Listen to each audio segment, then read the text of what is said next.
बाद हम लोग रीजनिंग के कुछ इंपॉर्टेंट क्वेश्चंस देखेंगे और मैथ के क्वेश्चंस देखेंगे। तो सबसे पहले साथियों 40 क्वेश्चन आप लोग देख लीजिए, ठीक है, जीएस प्लस करंट अफेयर के। तो पहला सवाल है, कह रहे कि भारत की महान साहित्यिक कृति मेघदूतम और अभिज्ञान शकुंतलम ये किसकी रचना है? तो ये तो साथियों कालिदास की रचना है। आंसर आपका जाएगा बी के साथ। उसके बाद देखिए साहित्यिक कृति रत्नावली ये किसकी कृति है? तो रत्नावली की अगर बात करें ये हर्षवर्धन की कृति है। सही जवाब आपका ए होगा। चोल राजवंश के अंतिम शासक कौन थे? तो साथियों राजेंद्र चोल जो थे, या चोल वंश के अंतिम शासक थे। 9वीं शताब्दी में स्थापित प्रसिद्ध विक्रमशिला विश्वविद्यालय की स्थापना किसने करवाई थी? तो धर्मपाल ने ही साथियों विक्रमशिला विश्वविद्यालय की स्थापना करवाई थी। उसके बाद देखिए पाल राजवंश का पहला राजा कौन था? तो मैं कहूंगा गोपाल जो थे ये पाल वंश के पहले राजा थे। अगला सवाल देखिए हल्दी घाटी का युद्ध कब हुआ था? तो अगर आपका जवाब 1573 है तो बिल्कुल सही हो जाएगा। उसके बाद देखिए कह रहे कौन सम्राट एक तरीके से अगर बात करें अकबर के शासन में राजस्व मंत्री थे। साथियों जो राजस्व मंत्री थे ना वो टोडरमल थे। आंसर आपका जो जाएगा वो ऑप्शन नंबर सी होगा। उसके बाद देखिए अहमदनगर किस रानी ने सम्राट अकबर के खिलाफ लड़ाई की थी? क्या आपसे साथियों पूछा जा रहा है, कह रहे कि अहमदनगर की किस रानी ने? तो मैं कह सकता हूँ यहाँ पर चांद बीबी ने। अहमदनगर की ये रानी थी साथियों चांद बीबी, इन्होंने अकबर के खिलाफ लड़ाई की थी। उसके बाद देखिए किसे खाने खाना के नाम से जाना जाता है, यानी कि ये उपाधि है साथियों, ये उपाधि किसको दी गई थी? तो बैरम खां को साथियों ये उपाधि दी गई थी। आंसर आपका सी होगा। शेरशाह सूरी का मकबरा कहां पर स्थित है? तो शेरशाह सूरी का मकबरा बिहार के सासाराम में स्थित है। उसके बाद देखिए कह के ग्रांड ट्रंक रोड का पुनर्निर्माण साथियों किसने करवाया था? देखिए यहाँ पर अगर बात करें दो गवर्नर जनरल के नाम आते हैं। एक तो नाम आता है साथियों ऑकलैंड का, है ना, और एक नाम आता है साथियों डलहौजी का। तो ये दोनों बातें आप लोग याद रखेंगे। उसके बाद देखिए अगला सवाल कह रहे हैं धर्म सभा के संस्थापक निम्नलिखित में से कौन थे? तो कौन थे साथियों? राधा कांत देव इनका नाम था और ये धर्म सभा के संस्थापक थे। अगले नंबर का सवाल है, कह रहे कि ब्रह्मा समाज के प्रथम प्रधानाचार्य का नाम क्या था? मुझे बताइए। तो यहाँ पर अगर बात करें राजा राममोहन राय आपका राइट आंसर हो जाएगा। अगला सवाल देखिए कह रहे राजा राममोहन राय ने कलकत्ता में ब्रह्मा समाज की स्थापना साथियों कब की थी? आपसे पूछा जा रहा है। तो अगर आपका जवाब 1828 है तो बिल्कुल सही है। उसके बाद देखिए राजा राममोहन राय के संबंध में इनमें से कौन सा कथन सही नहीं है, कौन सा कथन गलत है? देखिए राजा राममोहन राय ने एक गिफ्ट टू मोनाथिस नामक पुस्तक लिखी थी, बात बिल्कुल सही है। उन्होंने आर्य समाज की स्थापना की थी, नहीं साथियों, आर्य समाज की स्थापना तो स्वामी दयानंद सरस्वती ने की थी। तो ये आपका गलत हो जाएगा। वो सभी मानवों की सामाजिक समानता में विश्वास रखते थे, ये भी बिल्कुल सही है। उन्हें आधुनिक भारत के पुनर्जागरण का अग्रदूत कहा जाता था, ये भी बिल्कुल सही है। तो राजा राममोहन के बारे में कौन सा कथन गलत है? ऑप्शन नंबर बी वाला कथन गलत है। यानी कि कब राजा राममोहन राय ने कलकत्ता में ब्रह्मा समाज की स्थापना की थी? तो ये तो मैं आपको बता चुका हूँ 1828 में। अगला सवाल आपकी स्क्रीन पर है, यानी कि प्रांतीय स्वायत्तता को भारत सरकार अधिनियम के तहत वर्णित किया गया। तो साथियों कब किया गया? 1935 में किया गया, ये भी आपको याद रखना है।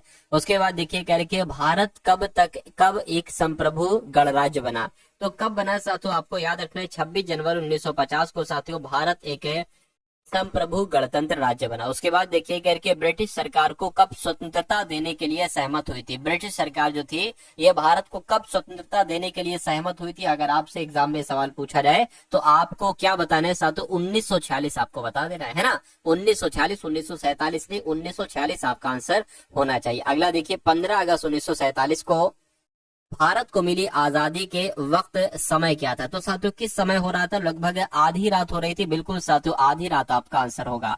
कह रहे कि भारतीय संविधान के किस अनुच्छेद के तहत राष्ट्रीय ध्वज फहराने का अधिकार दिया गया है?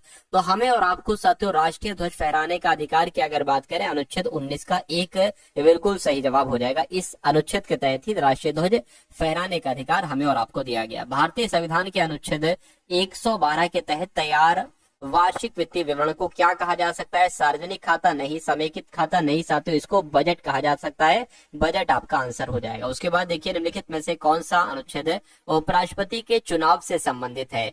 तो अगर बात करते हैं अनुच्छेद 66 की, तो ये अनुच्छेद साथियों उपराष्ट्रपति के चुनाव से संबंधित होता है।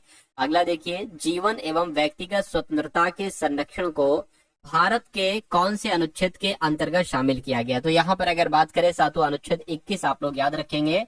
जीवन एवं व्यक्तिगत स्वतंत्रता के संरक्षण की बात अनुच्छेद 21 में कही गई है। उसके बाद देखिए कह रहे कि पहली बार प्रधानमंत्री पद की शपथ लेते समय इनमें से किसकी आयु सबसे ज्यादा थी? तो मोरारजी देसाई, अटल बिहारी वाजपेयी, वीपी सिंह, चौधरी चरण सिंह।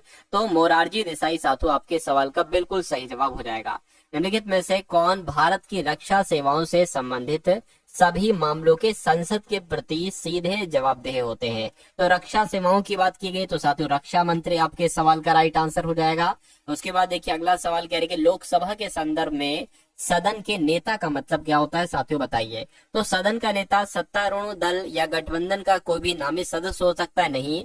सदन का नेता प्रधानमंत्री या प्रधानमंत्री द्वारा नामित कोई मंत्री हो सकता है? बिल्कुल सही साथियों, प्रधानमंत्री को ही कहा जाता है सदन का नेता, ये आप लोग याद रखेंगे। उसके बाद देखिए अगला सवाल है कि निम्नलिखित में से कौन सा राजनीतिक कभी भी लोकसभा के सदन का नेता नहीं रहा? तो किसकी बात चल रही है साथियों? अटल बिहारी वाजपेयी की रह चुके हैं, प्रणब मुखर्जी, नरेंद्र मोदी, श्री मनमोहन सिंह की अगर बात करें तो आप लोग याद रखेंगे है ना, ये कभी भी लोकसभा के सदन के नेता नहीं रहे, मनमोहन सिंह। उसके बाद देखिए अगला सवाल, भारत का राष्ट्रीय गीत किसने लिखा था मुझे बताइए। तो अगर बात करते हैं साथियों बंकिम चंद्र चटर्जी की, तो जिनका आंसर ऑप्शन नंबर बी है तो बिल्कुल सही हो जाएगा। इनमें से कौन सा जीव भारत का राष्ट्रीय जल जीव है? तो अगर बात करते हैं साथियों गंगा की शार्क मछली, स्टार कछुआ, नहीं साथियों गंगा नदी की डॉल्फिन मछली जो है यही तो है साथियों भारत का राष्ट्रीय जलीय जीव। उसके बाद देखिए किस भारतीय राज्य ने मलखंभ को अपना राज्य खेल घोषित किया है? तो किसकी बात चल रही है साथियों? मध्य प्रदेश की बात चल रही है। उसके बाद देखिए कह रहे कि कमल किस राज्य का फूल है? तो ओडिशा का, पंजाब का, मणिपुर का या साथियों कर्नाटक का? आप लोग याद रखेंगे कर्नाटक का राज्य फूल है साथियों कमल। उसके बाद देखिए कह रहे झारखंड का राज्य फूल कौन सा है? तो झारखंड का साथियों अगर बात करें तो पलाश है, पलाश आपका आंसर हो जाएगा। अगला क्वेश्चन देखिए कह रहे कि बुनरूष का फूल किस राज्य का राज्य फूल है? तो अगर आपका जवाब साथियों यहाँ पर ऑप्शन नंबर बी यानी कि नागालैंड है तो आपका जवाब बिल्कुल सही हो जाएगा। अगला क्वेश्चन देखिए आंध्र प्रदेश का राज्य पशु की अगर बात करें तो कौन सा है? आप लोग याद रखेंगे काला हिरन है। काला हिरन ये आंध्र प्रदेश का राज्य पशु है। उसके बाद देखिए विश्व की सबसे गहरी झील की अगर बात करें तो आप लोग याद रखेंगे बैकाल झील है। अगला देखिए दुनिया की सबसे बड़ी ताजे पानी की झील कौन सी है? तो दुनिया की सबसे बड़ी ताजे पानी की झील सुपिरियर झील है। सुपिरियर झील आपका बिल्कुल सही जवाब हो जाएगा। इनमें से कौन सा जल डमरू मध्य रूस और संयुक्त राज्य अमेरिका के एक राज्य के बीच स्थित है? तो किसकी बात चल रही है? बेरिंग जल डमरू के बंद की बात चल रही है। आंसर आपका डी होगा। अफ्रीका में विक्टोरिया जलप्रपात किस नदी पर स्थित है? तो ये साथियों जाम्बेजी नदी पर स्थित है। जाम्बेजी नदी आपका आंसर हो जाएगा। अगला सवाल है कि इनमें से कौन सी भारत और चीन के मध्य स्थित 3 व्यापारिक जांच चौकियों में शामिल नहीं है? तो कौन कौन शामिल है? मैं कहूंगा लेपुलेख दर्रा है, नाथुला दर्रा है, शिवकीला दर्रा है, लेकिन खैबर दर्रा नहीं। अब नहीं है तो यही आपका 7वां आंसर हो जाएगा। तो उसके बाद साथियों यहाँ पर से आपके सामने रीजनिंग के क्वेश्चन स्टार्ट हो चुके हैं। तो कहा जा रहा है कि हवा महल की अगर बात करें, हवा महल कहाँ पर है? राजस्थान में है। चार मीनार कहाँ पर है साथियों? तेलंगाना में है। तो स्टैचू ऑफ यूनिटी कहाँ पर है? महाराष्ट्र में नहीं, बिहार में नहीं साथियों, ये गुजरात में है। इसलिए आपका जवाब अगर ऑप्शन नंबर सी के साथ है तो बिल्कुल सही हो जाएगा। अगला सवाल आपकी स्क्रीन पर कह रहे कि एक निश्चित कोड भाषा में GERMAN को HDSLBM लिखा जाता है, तो एक्सपेंड को क्या लिखा जाएगा? यानी कि EXPAND को क्या लिखा जाएगा? अब यहाँ पर साथियों सबसे पहले आपको मालूम होना चाहिए प्लेस वैल्यू, जैसे कि A 1 पर आता है, B 2 पर आता है, C 3 पर आता है। ऐसी अगर बात करें G 7 पर आता है, E 5 पर आता है, R 18 पर आता है, M 13 पर आता है, A 1 पर आता है, N 14 पर आता है। तो आप देखो ये साथियों 8 पर आता है और D 14 पर आता है, S 19 पर आता है, L 12 पर, B 2 पर और साथियों M 13 पर। अब देखिए यहाँ पर 7 है और यहाँ पर 8 हो गया, यानी कि 1 बढ़ाया गया है। यहाँ पर 5 है, यहाँ पर 4 हो गया, यानी कि 1 घटाया गया है। फिर 18 से 19 हुआ, 1 बढ़ाया गया, 13 से 12 हुआ, यानी कि 1 बढ़ाना, 1 घटाना, 1 बढ़ाना, 1 घटाने वाली प्रक्रिया यहाँ पर चल रही है।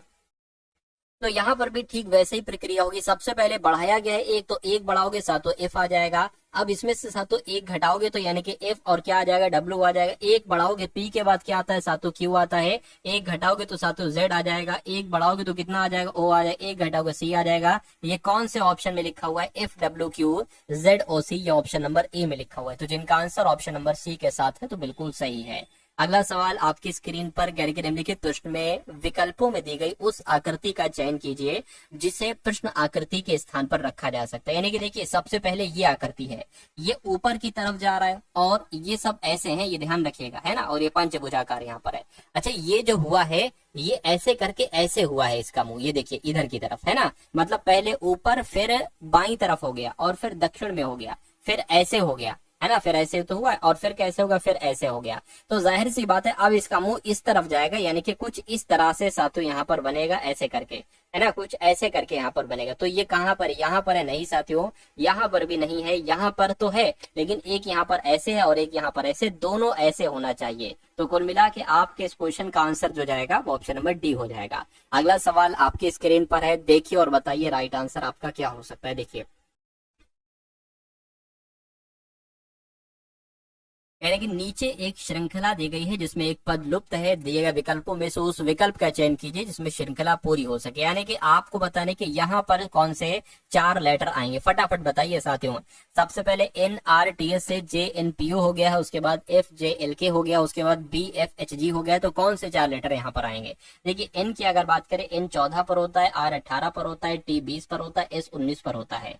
जे की अगर बात करें, जे साथियों या एक काम करिए ऐसे कर लीजिए, N 14 पर होता है, N 14 पर होता है, J 10 पर होता है, तो 4 घटाया गया है, J में 4 घटाया गया है साथियों, क्या F आ गया है यहाँ पर, F में 4 घटाकर B आ गया है। अब B में साथियों 4 घटाओगे क्या आ जाएगा, A को हटाओ, Z को हटाओ, है ना, देखिए अब क्या है साथियों, B है इसमें 4 घटाना है तो A आ जाएगा, है ना, उसके बाद साथियों Z आ जाएगा, Y आ जाएगा, मेरे ख्याल से X आएगा, तो यहाँ पर क्या आ जाएगा, X आ जाएगा, ठीक है X हो गया। उसके बाद R 18 पर होता है, N हो गया, फिर से 4 घटाया गया और फिर से 4 घटाया गया, J हो गया, J में 4 घटाओगे F आ गया है, तो अब यहाँ पर साथियों क्या आ जाएगा, B आ जाएगा। तो XB कहाँ पर ऑप्शन में लिखा हुआ है, सिर्फ और सिर्फ ऑप्शन नंबर B में लिखा हुआ है, तो यही आपका आंसर हो जाएगा भाई। बहुत बढ़िया, वेरी गुड क्लास। साथियों क्लास को अगर आपने अभी तक लाइक नहीं किया है तो तुरंत इस वीडियो को आप लोग लाइक कर दीजिए। उसके बाद देखिए अगला सवाल क्या है कि SUNSET से TTOTDO लिखा जाता है, MOONRISE से NNOSHTD लिखा जा सकता है, तो स्टार से साथियों क्या लिखा जा सकता है। अब देखिए कभी भी अगर आपको बहुत सारे लेटर्स आए, ऐसा लेटर दे दिया जाए फिर दोबारा भी यही आए, तो इसका मतलब ये होता है कि यहाँ पर इसका कोड होगा कुछ। इसका कोड क्या है साथियों, ऐसा तो नहीं है साथियों, देखिए अच्छा एस का कोड यहाँ पर टी भी है और फिर यू का कोड भी टी है। एक काम करिए अगर ऐसे आ जाता है तो ऐसे हम कर लेते हैं, है ना, एस का कोड साथियों टी हो जाएगा, देखिए, और टी का कोड, अच्छा फिर टी का कोड फिर क्या हो जाएगा, टी यहाँ पर यह टी का कोड यू हो जाएगा, ठीक है कोई दिक्कत नहीं। उसके बाद अगर बात करें ए का कोड, देखिए जरा ए यहाँ पर कहीं पर नहीं है, यहाँ पर भी नहीं, यहाँ पर नहीं, तो ये वाला लॉजिक हमारा फेल हो जाएगा। हम फिर वही प्लेस वैल्यू वाला लॉजिक ढूंढते हैं, जैसे कि एस होता है वो 19 पर होता है, यू आपका 21 पर होता है, एन 14 पर होता है, एस 19 पर होता है ना, और ई आपका 5 पर होता है, टी 20 पर होता है। इसकी अगर बात करें तो टी 20 पर, फिर टी 20 पर, ओ 15 पर, टी 20 पर और डी 4 पर और यू सातों 21 पर। अब देखिए यहाँ 19 से 20 हुआ है, फिर 21 से 20 हुआ है, फिर 14 से 15 और फिर 19, मतलब एक यहाँ पर घट रहा है बढ़ रहा है। और यहाँ पर अगर देखिए, है ना, 13 पर होता है 14 हो गया है, फिर ये 15 पर होता है 14 हो गया, यानी कि एक बढ़ने वाला एक घटने वाला मैटर यहाँ पर चल रहा है। चलिए तो सबसे पहले क्या किया गया है, एक बढ़ाया गया, यहाँ पर भी एक बढ़ाया गया, तो इस 19 पर होता है, 20 पर क्या होता है टी, टी 20 पर होता है एक, अब एक घट जाएगा, क्या आ जाएगा, एस आ जाएगा, एस आ जाएगा, एक सेकंड रुकिए जरा, अच्छा एक बढ़ाया और फिर एक घटाएंगे यहाँ पर, तो फिर तो एस आना चाहिए साथ यहाँ पर, है ना, फिर क्या दिक्कत हो रही है।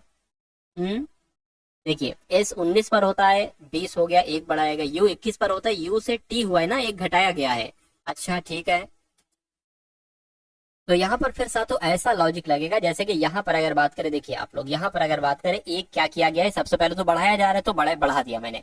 अब यहाँ पर अगर घट नहीं रहा है तो फिर यहाँ पर मजबूरन में हमें बढ़ा देना होगा, यानी कि टी में साथों एक बढ़ाएंगे तो यू ही आएगा।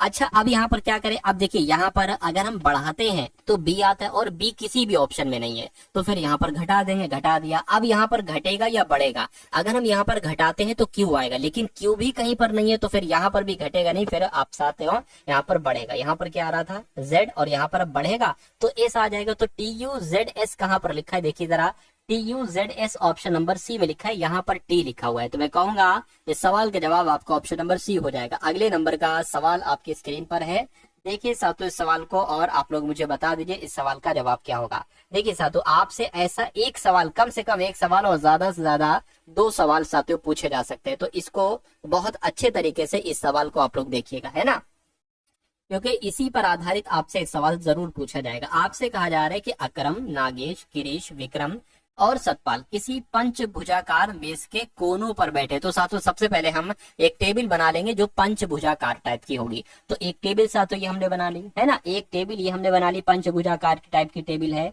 ठीक है, एक सेकंड रुकिए, है ना, पंचभुजाकार। तो अब उसके बाद आपसे क्या कहा जा रहा है, आपसे यहाँ पर साथियों कहा जा रहा है कि सभी मेज के केंद्र की ओर मुख करके बैठे, यानी कि सभी का मुख इस तरफ है। वो कह रहे कि गिरीश विक्रम के बाएं तीसरे स्थान पर बैठा है, सतपाल नागेश के बाएं और बगल में बैठा है, अकरम सतपाल के बाएं और दूसरे स्थान पर बैठा है, नागेश के दाएं कौन बैठा है। देखिए कभी भी ऐसा सवाल आए तो आप, सबसे बड़ी बात मैटर ये करती है कि आप किस लाइन से स्टार्टिंग कर रहे हैं। आप उस लाइन से स्टार्टिंग कर रहे होना चाहिए जिसमें वो व्यक्ति किसी और लाइन में भी हो। जैसे कि अगर आप इस लाइन से स्टार्टिंग कर रहे हैं, गिरीश विक्रम यहाँ पर है, क्या आपको कहीं और गिरीश और विक्रम दिख रहे हैं? नहीं दिख रहे, तो इस लाइन को अभी छूना भी मत। अब दूसरी लाइन देखिए, सतपाल नागेश के बाईं ओर बैठा है, तो सतपाल यहाँ पर भी है और सतपाल यहाँ पर भी है। तो आप इस लाइन से स्टार्टिंग मत करिए, आप इस वाली लाइन से स्टार्टिंग करिए, है ना। तो क्या कहा जा रहा है, सतपाल नागेश के बाईं ओर बगल में बैठा है, तो नागेश को आप कहीं भी बैठा दो। नागेश को मान लीजिए अगर हम साथों यहाँ पर बैठा देते हैं, और कहा जा रहा है कि नागेश के बाईं ओर सतपाल बैठा है, यानी कि सतपाल की पोजीशन यहाँ पर होगी, सतपाल यहीं पर ही तो होगा साथियों, नागेश के बायां यही तो होगा। उसके बाद कहने के सतपाल के बाएं दूसरे स्थान पर अकरम बैठा है, तो सतपाल का बायां दूसरा क्या होगा, एक और दो, दूसरा ये हो जाएगा, यानी कि यहाँ पर कौन बैठ जाएगा, अकबर बैठ जाएगा।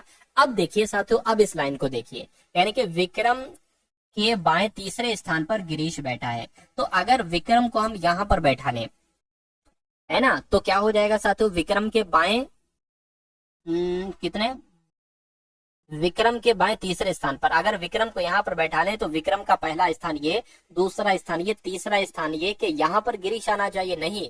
अगर हम विक्रम को यहाँ पर बैठा ले तो बायां देखिए, एक दो तीन, बिल्कुल यहाँ गिरीश आ जाएगा। यानी कि अगर विक्रम को हम यहाँ पर बैठा लेंगे, यहाँ पर नहीं, यहाँ पर बैठा ले, तो विक्रम का बायां तीसरा क्या होगा, देखिए एक दो तीन, यहाँ पर आ जाएगा साथियों गिरीश, क्या आ जाएगा, गिरीश आ जाएगा, ये जो लिखा हुआ है। तो साथियों पांचों थे, पांचों के पांच बैठ गए। सवाल में आपसे पूछा जा रहा है कि नागेश के दाएं स्थान पर कौन बैठा है, तो नागेश ये बैठा है, नागेश के दाएं स्थान पर विक्रम बैठा है, तो आपके सवाल का जवाब जो होगा वो विक्रम हो जाएगा। और जिनका भी आंसर ऑप्शन नंबर बी है तो बिल्कुल सही है। साथियों आप कोशिश कीजिए कि मुझसे पहले आप अपना आंसर बताइए, क्योंकि मैं तो आपको समझा रहा हूँ ना, उसमें समय थोड़ा ज्यादा लग जाता है। आप फटाफट साथियों इन सवालों को करते जाइएगा, है ना। चलिए साथियों, अब उसके बाद देखिए अगले नंबर का सवाल है, कह रहे हैं कि एक निश्चित कोड भाषा में SHARR को ये क्या लिखा जाता है, 2 1 1 0 2 2 0 के रूप में कोडबद्ध किया जाता है। नाइट को ये सब लिखा जाता है, तो राइट को क्या लिखा जाएगा। देखिए अगर यहाँ पर हम लोग बात करें, जैसे कि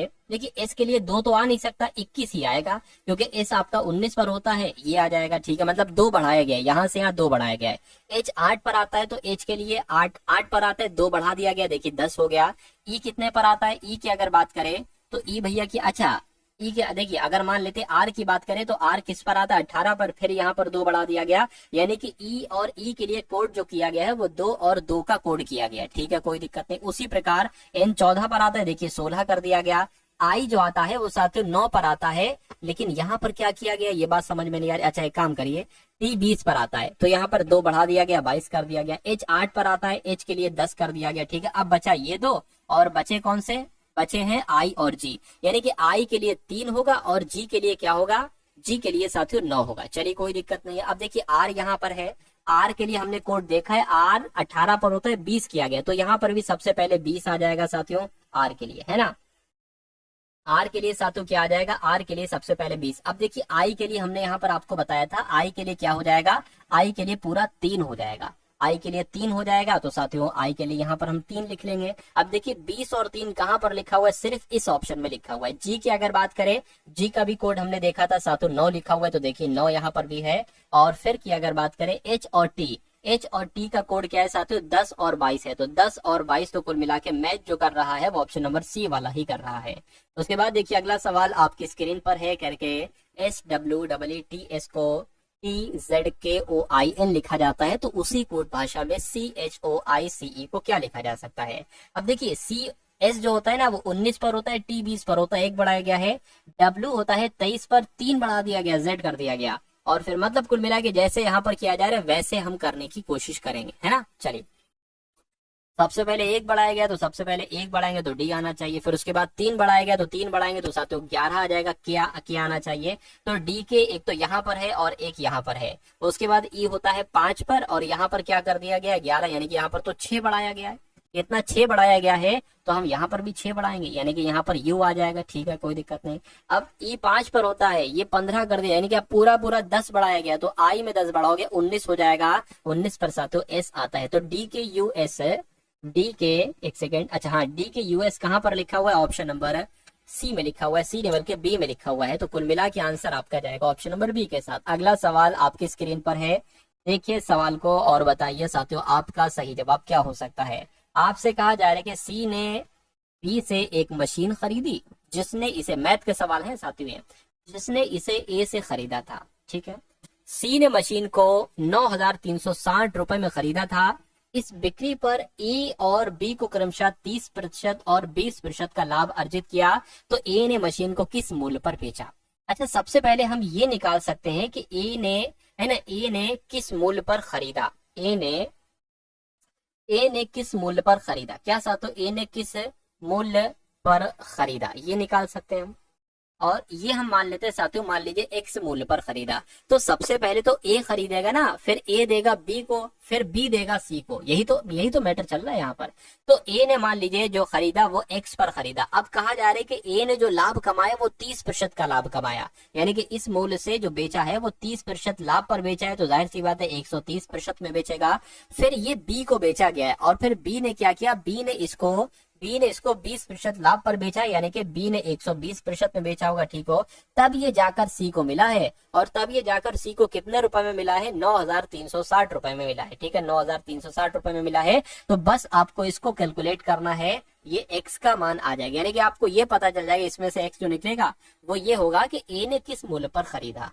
तो जब आप ये निकाल लेंगे कि ए ने किस मूल्य पर खरीदा, तो आप ये भी निकाल सकते हैं कि ए ने उसको किस मूल्य पर बेचा होगा। अरे भाई ए ने 30% लाभ पर बेचा है, तो सबसे पहले ये निकालिए एक्स की वैल्यू। देखिए इस जीरो से आपका ये जीरो कैंसिल हो जाएगा, इस जीरो से ये जीरो कैंसिल हो जाएगा, छंग आ जाएगा, पंजे आ जाएगा, है ना। अब अगर साथ यहाँ पर बात करें एक्स बराबर आपका क्या हो गया, 9360 गुणा 5 गुणा, है ना, ये आपका 050 आ जाएगा, और 13 गुणा 6 आ जाएगा, 13 गुणा 6 आ जाएगा। अगर हम सातों इसको कट करें तो देखिए 13 एकम 13, 13 पंजे 65, 13 छंग 69, 13 सत्ते 91, 13 दूना 26, 0 आ गया, और 6 से अगर इसको कट करें तो साथियों 6 कम 6, 6 दूना 12, यानी कि कितना आ गया है, एक्स बराबर अगर बात करते हैं साथियों 12 पंजे 60, यानी कि 6,000 आ गया है। तो मैं कहूंगा कि ए ने उसको 6,000 रुपए में खरीदा, तो 6,000 रुपए में खरीदा, बेचा कितने में ये पूछा जा रहा है, तो भैया 30% के लाभ पर बेचा था, यानी कि 130% पर बेचा होगा। तो जीरो से साथियों जीरो कैंसिल,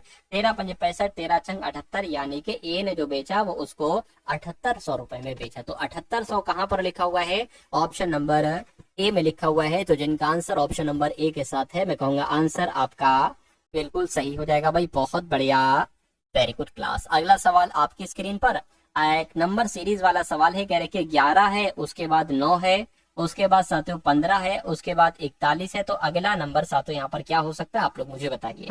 अच्छा यहाँ पर अगर 11 से 9 करेंगे तो 2 घटाया गया, ठीक है, फिर 9 से 15 यानी कि फिर 6 प्लस किया गया है, और फिर तो भाई बहुत ज्यादा प्लस कर दिया गया, तो ये तो लॉजिक नहीं बन पाएगा आपका। कोई दूसरा तरीका देखिए एक काम साथियों करिए आप, है ना, एक काम आप ये कर सकते हैं कि अगर हम 11 एकम 11 कराएं, 11 की गुणा 1 से करा दें, और यहाँ पर 2 घटा दें, 11 एकम 11, 2 घटेगा 9 आ जाएगा, और फिर उसी प्रकार 9 की गुणा 2 से कर दें, 9 दूना 18, और अब यहाँ पर 3 घटा दें तो 15 आ जाएगा। उसी प्रकार 15 की गुणा साथियों हम किससे करा दें, 3 से करा दें, 15 या 45 हो जाएगा, 45 और 4 घटा दें तो 41 आ जाएगा। जाहिर सी बात है एक से गुणा कराई, दो से कराई, तीन से कराई, तो अब चार से गुणा कराएंगे। और उसमें कितना घटाएंगे, दो घटाए, तीन घटाए, चार घटाए, तो जाहिर सी बात है पांच घटाएंगे। तो 41 की गुणा चार से कराओगे, चार एकम चार, चार चक 16, उसमें पांच घटा दोगे तो 159 आ जाएगा। यानी कि यहाँ पर क्या 159 आएगा। अगर ऑप्शन में 159 है तो यही हमारा आंसर है।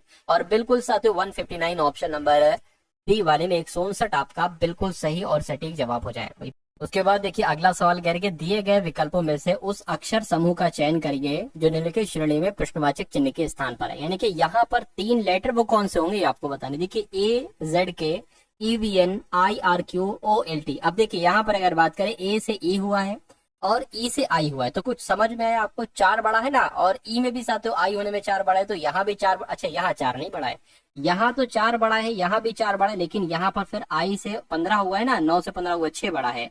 तो यहाँ पर कितना बढ़ेगा, चार बढ़ेगा, 6 बढ़ेगा। एक बार देखिए जब डबल यहाँ पर हुआ है तो डबल यहाँ पर भी होगा, 6 6। तो अगर ओ में हम 6 बढ़ाते हैं तो साथियों मेरे हिसाब से यू आ जाएगा। क्या यू कहीं ऑप्शन में है, दो ऑप्शन में, एक यहाँ पर एक यहाँ पर। अब देखिए जेड से यहाँ पर, या एक तरीके से के से कर लेते, के से यहाँ पर एन हुआ है, 11 से 14 हुआ है, 12 13 14 यानी कि 3 बड़ा है। और एन से यहाँ पर क्यू हुआ है 17 यानी कि 15 16 17 फिर 3 बड़ा है। और क्यू से टी हुआ है फिर से 3 बड़ा है। तो अगर यहाँ पर आप टी 3 बढ़ाओगे तो मैं कहूंगा यहाँ पर डब्ल्यू आ जाएगा। और यू और डब्ल्यू कौन से ऑप्शन में, ऑप्शन नंबर सी वाले में है, तो इसलिए आपका ये आंसर होगा। बाकी आपको कुछ नहीं चेक करना है, ऐसे ही आपको मिल जाए आंसर, आंसर आपको लगा देना है। उसके बाद देखिए अगला सवाल आपके स्क्रीन पर है, कह रहे कि NEXT को MODFWYSU लिखा जाता है, CLOC को सातु क्या लिखा जा सकता है। तो यहाँ पर आपको कुछ नजर आ रहा है, जैसे कि ये चार लेटर हैं, कितने लेटर हैं, चार लेटर, और ये कितने, 1 2 3 4 5 6 7 8, 8 लेटर हैं। तो कहीं ऐसा तो नहीं कि N आता है, देखिए 14 पर N से पहले आता है M और N के बाद आता है O, ठीक है। ई आता है, ई के पहले आता है डी और ई के बाद आता है एफ, एक्स से पहले आता है डब्ल्यू, एक्स के बाद आता है वाई, और टी से पहले आता है एस और टी के बाद आता है यू। यहाँ पर भी यही लॉजिक लगेगी, जैसे सी लिखा है ना, सी से पहले आता है बी और सी के बाद आता है डी, एल से पहले आता है के और एल के बाद आता है एम, एम से पहले आता है एन, एन के बाद आता है पी, सी से पहले बी आता है और बाद में डी आता है, के से पहले जे आता है और बाद में सातों एल आता है। तो ये कहाँ पर लिखा हुआ है देखिए, मुझे बताइए। बी डी के नहीं, B D K M, B D K M, N P B D J, J यहाँ पर नहीं, ये भी नहीं होगा, ये भी नहीं होगा, और ये भी नहीं होगा। ये देख लीजिए B D K M N P और बी डी जे एल, ये आपका जो होगा वो बिल्कुल सही जवाब हो जाएगा। अगला क्वेश्चन आपकी स्क्रीन पर है, देखिए इस क्वेश्चन को और साथों मुझे बताइए आंसर आपका क्या होगा। कहने कि अब यहाँ पर आपको बताना है कि तीन तो किसी न किसी प्रकार से समान है, लेकिन उसमें से एक अलग है, उस अलग वाले को ही आपको यहाँ पर बताना है। देखिए अब जैसे कि यहाँ पर अगर हम लोग बात करें, जिसके ये टी है, टी से पी हुआ है, तो यहाँ पर कितना बड़ा है साथियों, 4 घटाया गया है, 20 पर होता है, ये 16 पर होता है। यहाँ पर अगर बात करें साथियों कितना 4 घटाया गया है, और यहाँ पर भी साथियों लगभग 4 घटाया गया। और यहाँ पर अगर बात करें बी से पहले ए और फिर जेड और फिर वाई है ना, डब्ल्यू, यहाँ पर भी कितना घटाया गया देखिए जरा, ए और फिर जेड और फिर वाई और फिर एक्स है ना, वाई जेड, हाँ 4 घटाया गया, यहाँ पर भी 4 घटाया गया है। अब इसको देखिए, ये 23 पर होता है, ये आर 18 पर होता है, तो कितना घटाया गया है, यहाँ पर 5 घटाया गया है। के से एफ हुआ, यहाँ पर भी 5 घटाया गया है। यू से पी हुआ, यहाँ पर भी 5 घटाया गया है। ई से बी हुआ है, यहाँ पर अब 5 नहीं घटाया गया, यहाँ पर तो बहुत ज्यादा घटा दिया गया। तो कुल मिला के ये सबसे अलग हो जाएगा, सबसे अलग हो जाएगा तो सबसे विषम हो जाएगा, तो यही आपका बिल्कुल सही और सटीक जवाब हो जाएगा। भाई बहुत बढ़िया, वेरी गुड क्लास। तो साथियों यहाँ पर आप लोग मैथ के भी कुछ क्वेश्चन देख लीजिए, है ना। तो इस सवाल में साथियों आपसे क्या कहा जा रहा है देखिए और मुझे बताइए आंसर क्या होगा। कह रहे 22 पुरुष 2 दिन में एक दीवार को बना सकते हैं, उसी काम को आधे दिन में अगर पूरा करना हो तो कितने पुरुषों की आवश्यकता होगी। अब देखिए 22 पुरुष हैं, 2 दिन तक काम करते हैं, तो काम कितना होता है साथियों, 44 काम होता है। यानी कि हमें ये तो पता चल गया कि टोटल काम कितना है, टोटल काम 44 है, ठीक है। और ये 2 दिन में काम होता है, 22 लोग काम करते हैं तो 44 काम है। कहने कि उसी काम को आधे दिन में, यानी कि अगर इसके आधे दिन में काम करना हो, देखिए अगर एक दिन में, जैसे कि अगर बात करते हैं यहाँ पर हम लोग अभी 22 पुरुष काम कर रहे हैं, 2 दिन में काम हो रहा है, लेकिन अगर आप चाहते हैं कि ये काम एक दिन में हो तो हमें 22 लोग के डबल लोग चाहिए होंगे, हमें 44 लोग चाहिए होंगे। कितने लोग, 44 लोग चाहिए होते हैं। लेकिन यहाँ पर यानी कि एक दिन नहीं बल्कि आधे दिन में काम करना हो तो तो अगर साथियों आधे दिन में काम करना हो तो हमें 44 के भी डबल लोग चाहिए होंगे, यानी कि 88 लोग चाहिए होंगे। तो 88 कहाँ पर लिखा है, 88 ऑप्शन नंबर सी में लिखा हुआ है। उसके बाद देखिए साथियों अगले नंबर का सवाल है, कह रहे कि यदि कोई वस्तु 20% की हानि पर बेची जाती है तो वस्तु के क्रय मूल्य और विक्रय मूल्य का अनुपात आपसे पूछा जा रहा है। क्रय मूल्य मतलब जिस मूल्य पर आपने वही वस्तु खरीदी है और जिस मूल्य पर वस्तु आपने बेची है वो उसको विक्रय मूल्य कहा जाता है। देखिए कोई वस्तु 80% की हानि पर बेची गई है, यानी कि अगर आप 80% हानि पर बेची गई है साथियों, मान लीजिए लाए थे आप साथियों 100 रुपए की और आप 20% हानि पर बेच रहे हैं, यानी कि आप उसको 80 रुपए में बेच रहे हैं, तभी तो 20% की हानि होगी। तो बस इसका और इसका अनुपात आपसे पूछा जा रहा है। ये क्रय मूल्य है और ये विक्रय मूल्य है। 0 से 0 कैंसिल हो जाएगा, 2 पंजे 10 और 2 चौक 8, यानी कि अगर बात करें क्रय मूल्य और विक्रय मूल्य का अनुपात आ चुका है 5 और 5 4, आपका आंसर हो जाएगा। नेक्स्ट नंबर का सवाल आपकी स्क्रीन पर है, यानी कि 110 लीटर के मिश्रण में पानी और दूध का जो अनुपात है वो 4:7 है। पानी और दूध का अनुपात 8:7 करने के लिए मिश्रण में कितना पानी मिलाना चाहिए, मिलाना होगा, ये आपसे पूछा जा रहा है। देखिए अगर एक मिश्रण है साथ तो उसमें पानी और दूध का अनुपात कितना है, मान लेते हैं 4x है और 7x है, यहाँ पर लिखा हुआ है ना।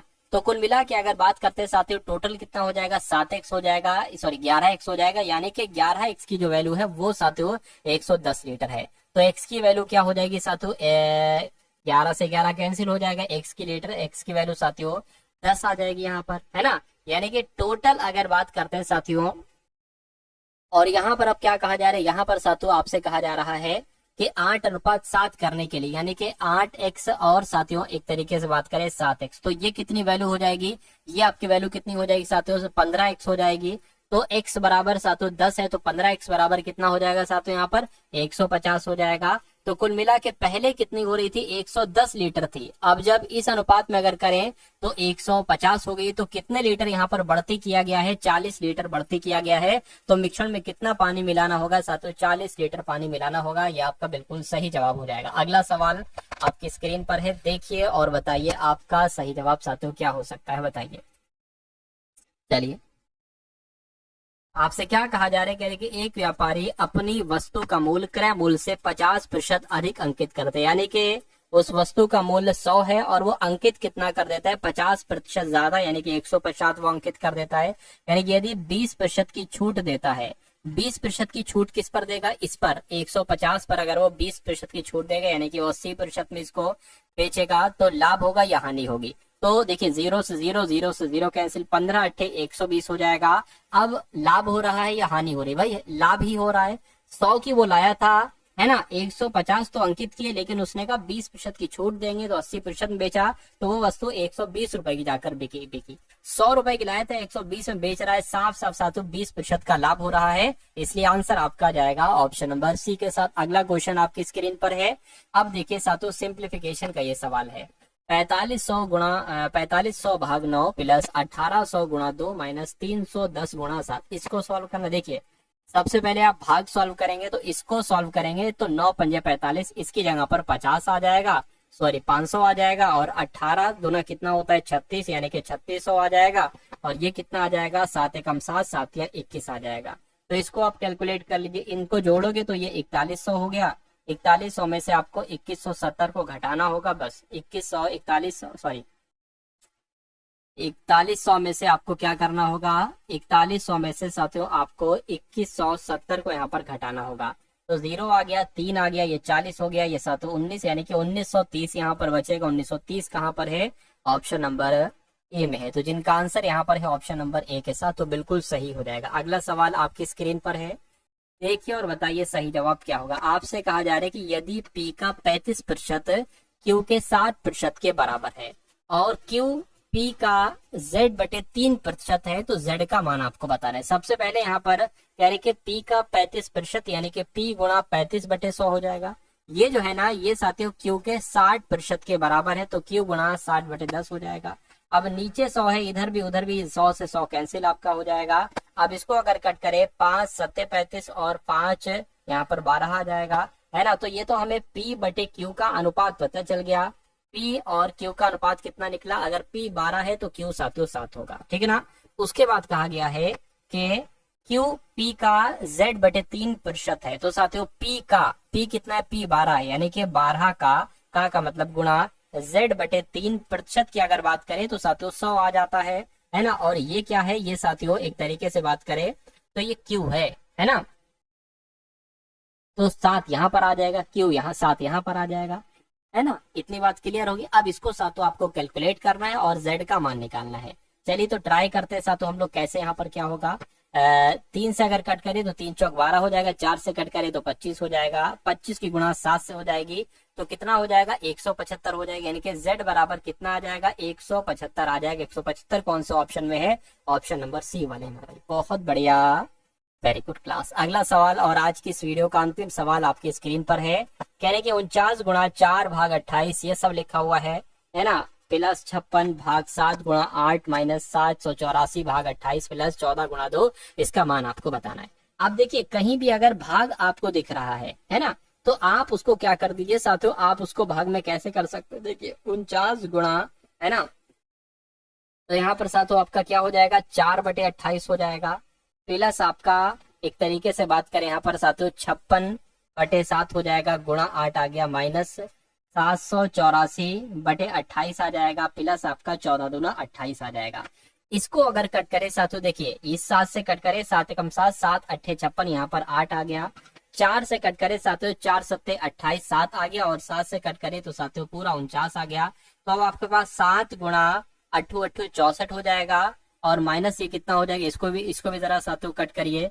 7 से कटेगा, बिल्कुल कट जाएगा। 7 चौक 28 हो गया, 7 एकम 7 हो गया, 7 एकम 7 हो गया, 7 दूना 14 हो गया। 4 से कटे तो 4 दूना 8 हो गया, 32 हो जाएगा, 4 अट्ठे 32 हो गया। तो कुल मिला के साथियों यहाँ पर 28 प्लस 28 आ गया। अब देखिए ये प्लस का 28, ये माइनस का 28, तो कैंसिल हो जाएगा। 7 और 64 कितने होते हैं, मैं कहूंगा 71 होते हैं। तो 71 आपके इस क्वेश्चन का बिल्कुल सही और सटीक जवाब हो जाएगा भाई। बहुत बढ़िया, वेरी गुड क्लास। तो कैसे लगे साथियों आपको ये क्वेश्चन, अगर पसंद आए हो